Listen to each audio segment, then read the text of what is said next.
네, 안녕하세요. 우아한 세계 이상화 세무사입니다. 네, 우한세계 이종원 회계사입니다. 네, 오늘은 네. 저희가 외부 감사.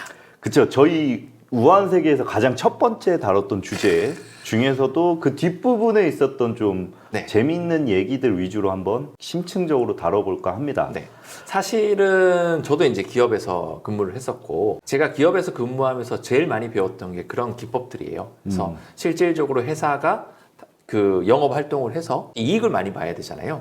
이익을 많이 보기 위해서는 각 부서의 사람들이 서포트를 해줘야 됩니다. 그쵸.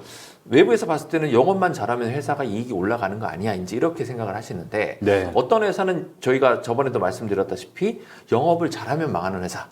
그쵸. 원가 분석이 제대로 이루어지지 않아서 팔면 팔수록 손해인. 이제 손해를 보다가 결국에는 인건비는 또 계속 올라가니까. 그쵸. 그래서 인건비에 대한 분석도 필요한 부분이 있었고, 네. 단가에 대한 부분도 분석해야 됐고. 그쵸. 근데 또 어떤 회사는 자금 유동성이 안 도는 거예요. 그쵸. 그래서 많이 팔았는데 매출액은 100억 나왔는데 채권 자체가 한 50억이 깔려 있고, 그쵸. 그래서 이제 그 주요 거래처가 부도가 나버리면 나도 같이 부도가 나는.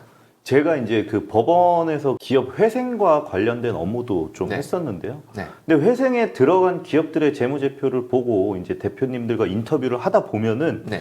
굉장히 재밌는 사실을 알게 돼요. 이게 맹점이라고도 생각이 드는데, 네. 기업이 회생에 들어가는 이유는 내 채권이 회생이 들어갔기 때문이에요. 아, 그러니까 물리는 거예요. 위에서부터 누가 대금을 결제를 못 받으면은 여기가 넘어져요. 그럼 여기가 회생이 들어가면은 이 기업한테 또 채권을 받을 기업이 또 돈을 못 받아서 넘어져요. 그렇죠.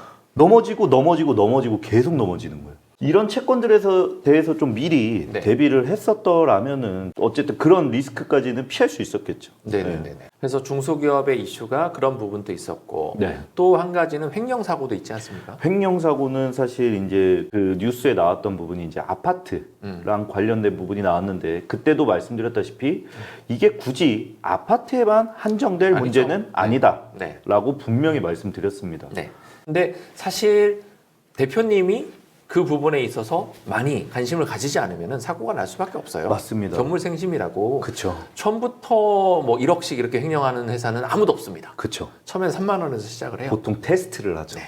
3만 원, 네. 5만 원, 네. 10만 원. 네. 괜찮네. 50만 원, 그쵸. 100만 원. 네. 어떤 분들은 아예 법을 너무나 잘 알아서 음. 횡령을 했었을 때 한 1억당 1년 정도가 이제 구형이 나오거든요. 그러면은 10억 정도 하면은 한 10년 나오는 거죠. 네. 그러면 이게 사실 또 이게 뉘우치거나 이렇게 뭐 여러 가지를 하면은 또 감형이 되지 않습니까? 네네. 그래서 그 정도 살 생각을 하고 아, 아예 하시는 분도 봤어요. 자신의 형량을 계산해가면서 횡령 금액을. 네네네.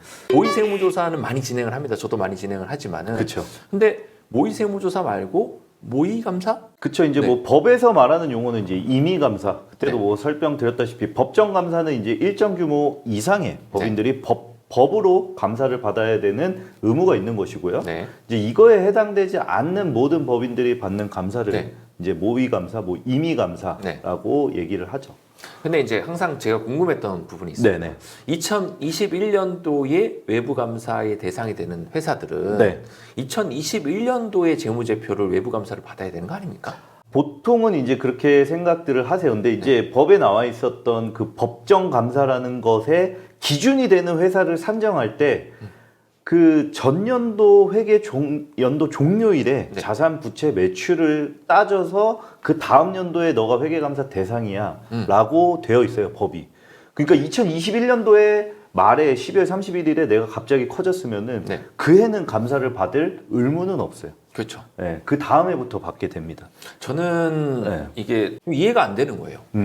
2021년도의 재무 상태나 재무제표나 손익이나 이런 부분에 대해서 감사를 해야 네. 진정한 감사가 되는 거고, 네. 22년도에는 회사의 사이즈가 확 줄어들 수도 있는 부분이지 않습니까? 맞습니다. 근데 굳이 줄어든 회사를 가지고 네. 감사를 한들 네. 그게 무슨 의미가 있겠느냐?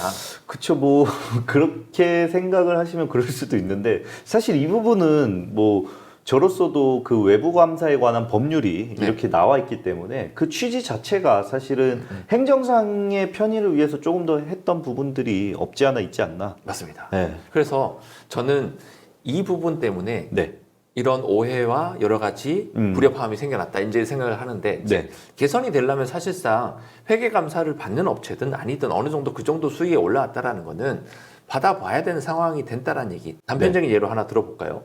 은행의 대출이 상당히 많지 않습니까? 최근에 기업들 자체가. 네. 근데 사실상 아름다운 재무제표를 만든다는 이름 하에 네. 이익을 상당히 많이 만드는 회사들. 그런 회사들이 이제 사이즈가 커져서 감사를 받게 됐어요. 네. 근데 실제로 저희가 이제 들어가 보면 제가 감사하는 사람은 아니지만 네네네네. 피감사를 받는 입장에서 네. 회계사님 오셔가지고 이거를 쳐버리잖아요. 자산을.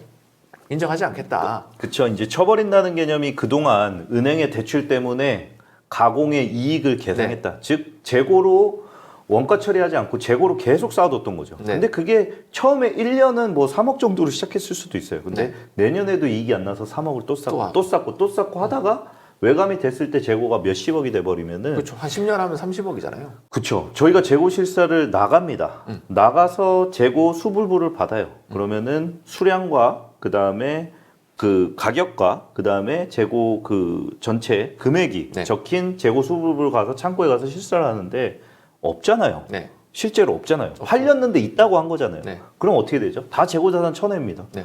그러면 어디로 가죠? 다 원가로 가요. 다 비용 항목으로 갑니다. 그럼 어떻게 되죠? 그 상태로 감사 보고서가 나가면은 단기 순손실이 어마어마하게 그렇죠. 나갈 거예요. 그렇게 되면 이제 은행에서 바로 전화가 올 겁니다. 자, 여기서 근데 세금 문제도 같이 따라오는 거죠. 이제 엎친 데 덮친 격이라고. 네. 그러면 그렇게 마이너스를 쳐준 거에 대해서 세법상으로는 인정해 주냐는 거죠. 그럼 세무서에 치이지 은행에서 그러면 어떻게 돼? 또 상환 요구 또 들어오지 않습니까? 근데 그런 회사가 한두 군데가 아니에요. 지금 봤을 때는. 맞습니다. 그렇기 때문에 제가 아까 그 회계감사 기간이 한 1년 정도가 뒤에 가서 받게 되는 이 케이스가 조금 불합리하다. 차라리 아예 회계감사를 들어가지 않아서 네. 계속 이렇게 살던지 아니면은 들어간다라고 하면은 뭔가 제대로 된 적시성을 가지고 좀 접근이 되어야 되는데 그렇죠. 그러니까 이상한 세무사님이 말씀하시는 거는 결국은 회계감사가 적시에 이루어졌다라고 하면은 저렇게 파국까지 치닫지는 않았을 거다. 안 되죠. 네. 그렇기 때문에 사실 저희 무한세계에서 이제 말씀드리고 있는 부분이 임의 감사를 조금 대표님들이 본인 생각하시기에 네. 내 기업이 조금 위험한 것 같다. 좀 미리 받아보시는 것도 방법이다. 그래서 이런 제안을 좀 드리고 싶다라는 거예요. 그러니까 네. 많은 분들이 오해를 하시는 거예요. 저 회계사 감사 뭐 하려고 저러는 거 아니야? 뭐 이렇게 그쵸. 생각할 수가 있습니다. 근데 저도 마찬가지지만 기장을 합니다. 네. 회계감사도 마찬가지고 기장도 마찬가지고 중요합니다. 네. 근데 이 부분이 베이스가 되어야 그 다음 단계 컨설팅을 할 수 있다는 얘기죠. 그렇죠. 근데 어떤 분들은 이렇게 생각하시는 거예요. 회계감사는 무조건 피해야 되는 거. 음. 근데 기장을 피해야 된다는 생각을 안 하죠. 그렇죠. 근데 기장은 하는데 네. 가격이 가장 싼데 이렇게 이제 찾아가는 케이스. 그렇죠.